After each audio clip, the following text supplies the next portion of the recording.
the last signing of the day, Bo, Mack Wilson Sr., something that I think none of us expected, but the more you dive into it, makes a lot of sense. First of all, he's a New England guy dating back to his time with Monti Ossenfort being there, potentially while they scouted him, and then once upon a time was in Cleveland with Drew Petzing and company. So the Cardinals infrastructure brain trust has their fingerprints all over Mack Wilson.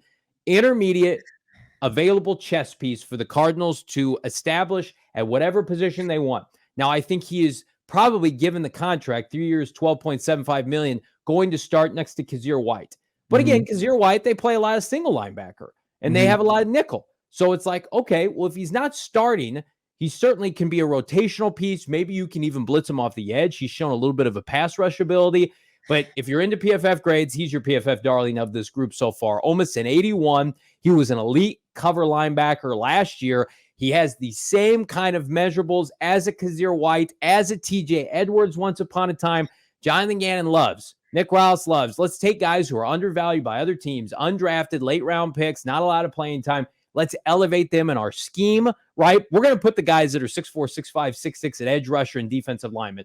We're going to take these uber-athletic guys that, oh, by the way, were coached by Nick Saban and Bill Belichick, and they're going to succeed and be the coaches on the field for us. So this was one yesterday. I'm like, oh, I didn't expect that. Makes a lot of sense. Yeah. I mean, like I said, buy completely into what Pro Football Focus is telling you as far as the grading system.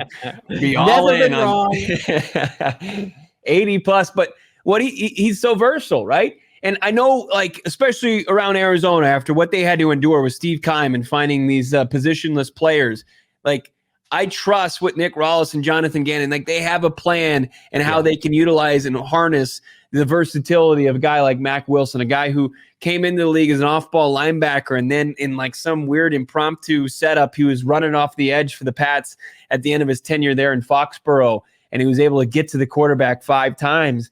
And, you know, he doesn't profile as an edge guy at 6'1", 245, but there could be some situations where, you know, he switches or he sets up as an inside linebacker and then he blitzes and he knows his way around the edge. Like, I think that they have a great chess piece that they can move around in Mack Wilson to help supplement some positions that, you know, outside of Kazir White, and then, you know, outside of maybe like Gardeck flashing early last season, like they can get production from. But I loved it when you said TJ Edwards and Kazir White.